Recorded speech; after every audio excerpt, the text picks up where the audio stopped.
Top quality और consistent performance के लिए सिर्फ सिल्वर पंप नाम याद रखना।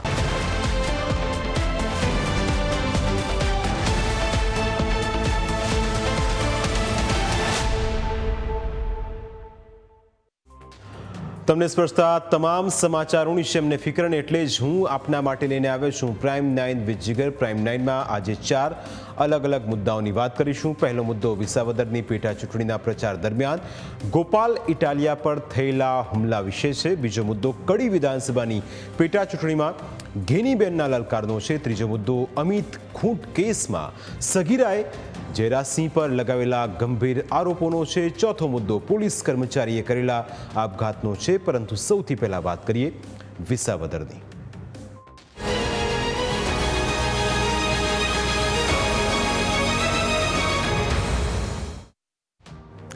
વિસાવદરમાં જેમ જેમ વિધાનસભાની પેટા ચૂંટણી નજીક આવી રહી છે તેમ તેમ વિસાવદર વિધાનસભા બેઠક પર રાજકારણ તેજ થતું હોય તેવું લાગી રહ્યું છે। 8 જૂનના રોજ આમ આદમી પાર્ટીના ઉમેદવાર ગોપાલ ઇટાલિયાએ પોતાના પર હુમલો થયો હોવાનો આક્ષેપ કર્યો। આ હુમલો કોના દ્વારા કરવામાં આવ્યો તેના વિશે વાત કરીશું, પરંતુ તે પહેલા વિસાવદર બેઠક બીજેપી માટે કેમ ખૂબ મહત્વની છે તે સમજીએ।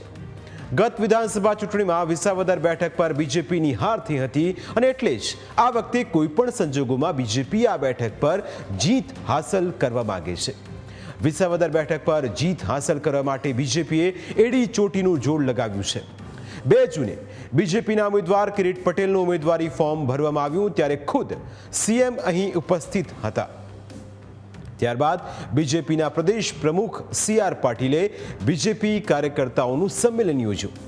આ સંમેલનમાં મંત્રીઓ અને બીજેપીના દિગ્ગજ નેતાઓ હાજર હતા, જેમાં કુંવરજી બાવળિયા, રાઘવજી પટેલ અને જયેશ રાદડિયા સહિતના નેતાઓનો સમાવેશ થાય છે।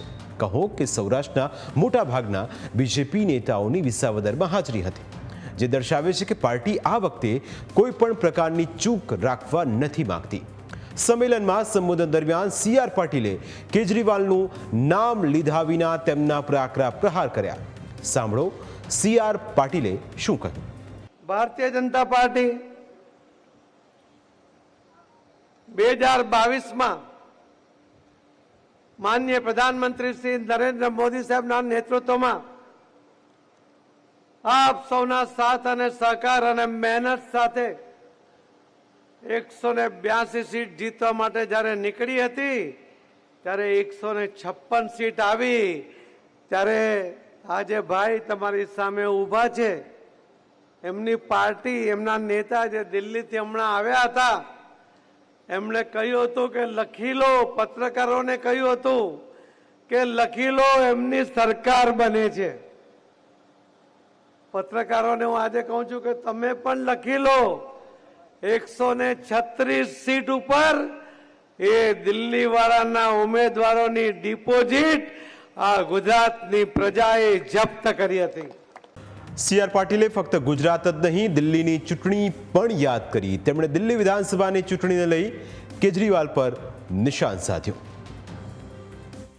દિલ્હીના લોકો એવું માનતા હતા કે આ દિલ્હીના વિકાસમાં આ પાર્ટીના નેતા જે કંઈ કહે છે એટલું કરશે તો દિલ્હી તો સ્વર્ગ થઈ જશે।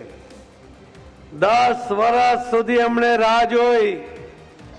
10 વર્ષ પછી એમનો નશો ઉતરી ગયો અને જે ભાઈ સોગન ખાતા હતા, જેમના નામની સોગન ખાતા હતા અને કહેતા હતા કે જ્યાં સુધી હું જીવિત છું ત્યાં સુધી ભારતીય જનતા પાર્ટી એમને હરાવી નહીં શકે, એમના જીવતા જીવ એમને પણ હરાવી દીધા।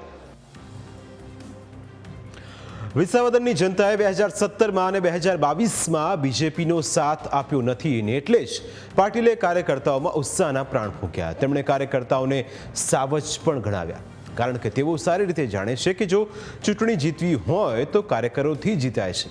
ગ્રાઉન્ડ લેવલ પર જો કોઈ કામ કરે છે તો તે કાર્યકર્તાઓ કરે છે અને એટલે જ તેમણે કાર્યકરોનો જુસ્સો પણ વધાર્યો। સાથે સાથે વિસાવદરની જનતાએ કહી દીધું કે ગયા વખત જેવી ભૂલ આ વખતે ન કરતા. તેમણે કહ્યું કે અહીંથી જીતેલા ધારાસભ્યો વિપક્ષમાં રહીને વિસાવદરનો વિકાસ કરી શક્યા નથી, જેથી તેઓ બીજેપીમાં જોડાઈ ગયા છે. તેમણે કહ્યું કે વિસાવદરને સમગ્ર દેશના વિકાસ સાથે જોડવા માટે અહીં બીજેપીના ઉમેદવારને જીતાડવા ખૂબ જરૂરી છે. ચૂંટણીમાં કોણ જીતશે અને કોણ હારશે તે તો સમય જ બતાવશે, પરંતુ ચૂંટણીના આ માહોલમાં ગોપાલ ઇટાલિયાએ આક્ષેપ કર્યો છે કે તેમના પર બીજેપીએ હુમલો કરાવ્યો છે. ગોપાલ ઇટાલિયાએ ફેસબુક લાઈવ કરીને પોતાની વાત રજૂ કરી, જેમાં વિડીયોમાં તેમની સાથે વિદ્યાર્થી નેતા યુવરાજસિંહ પણ જોવા મળ્યા. ભાજપના ઉમેદવાર કિરીટ પટેલના ગુંડા બેફામ બન્યા છે. આ વિસાવદર પોલીસ સ્ટેશને 1 કલાકથી અધિકારીની રાહ જોઈએ છે, પણ ભાજપમાંથી ફોન નહીં આવે ત્યાં સુધી અહીંયા કોઈ પોલીસ વાળા આવશે નહીં. કમલેશ રીબડિયાના કુપુત્ર અને ભાજપના કોર્પોરેટરના ભાઈ નાસિરના ગુંડાઓએ જીવાપરામાં અને અહીંયા તમાશો જોવે છે. આ પોલીસ સ્ટેશનમાં બેઠેલા સાહેબો, કિરીટ પટેલનો ફોન આવશે પછી કાર્યવાહી કરવામાં આવશે. અને આ ગુજરાતની સરકાર લોકશાહીથી હાલે છે, કિરીટશાહીથી હાલે છે. ગોપાલ ઇટાલિયાના આક્ષેપોને બીજેપીએ ફગાવ્યા. બીજેપીના નેતાઓનો દાવો છે કે ઇટાલિયાએ પોતાની જાતે જ હુમલો કરાવીને ખોટા આક્ષેપો કર્યા છે. બીજેપી નેતા ઉદય કાનગડે આ મામલે શું કહ્યું તે પણ સાંભળો. એની ગઢસુથીમાં જ ખોટું બોલવાનું છે, એ જાતે એવું કરાવી ખોટા આક્ષેપો કરવા, આવેદનો નિવેદનો ગાળો બોલવી, આક્ષેપો કરીને ભાગી જવું એ આમ આદમી પાર્ટીના પહેલેથી સંસ્કારિયા છે. એટલે અમે એમાં કઈ પડવા માંગતા નથી. અમે અમારું જે પોઝિટિવ કામ છે, અમારું જે વર્ક છે, લોકોની વચ્ચે જઈ લોકોની સેવા કરવી, લોકોની સુખાકારી કેમ વધે એના માટે પ્રયત્ન કરવા, એ જ અમારો ધ્યેય છે. બાકી એ લગ્ન હોય એટલે ફટાણા ગવાય, એ લોકોને ફટાણા ગાવાના છે, ખોટા આક્ષેપો કરવાના છે અને ભાગી જવાનું છે. ગોપાલ ઇટાલિયા પર થયેલા હુમલાને લઈ બીજેપીના ચૂંટણી ઇન્ચાર્જ કમલેશ મીરાણીએ પણ વળતો જવાબ આપ્યો. તેમણે આ મામલે શું કહ્યું તે સાંભળો. એલફેલ બોલવું, કોઈના માટે બોલવું, ગમે કોઈ ઉપર આરોપ કરવા, પુરાવા હોય નહીં, એ પ્રકારે એમના સંસ્કાર છે, અમારા સંસ્કાર નથી. ભારતીય જનતા પાર્ટીને કોઈ પર હુમલો કરવાની જરૂર નથી. ભારતીય જનતા પાર્ટીનો કાર્યકર્તા એ મતપેટીમાં જવાબ આપશે.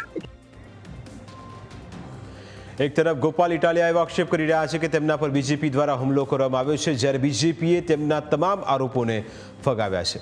હવે આખા પ્રકરણમાં સાચું કોણ અને ખોટું કોણ એ તો તપાસનો વિષય છે, પરંતુ આ બધાની વચ્ચે રાજકારણમાં ભારે ગરમાવો આવી ગયો છે અને તે પણ વાસ્તવિકતા છે.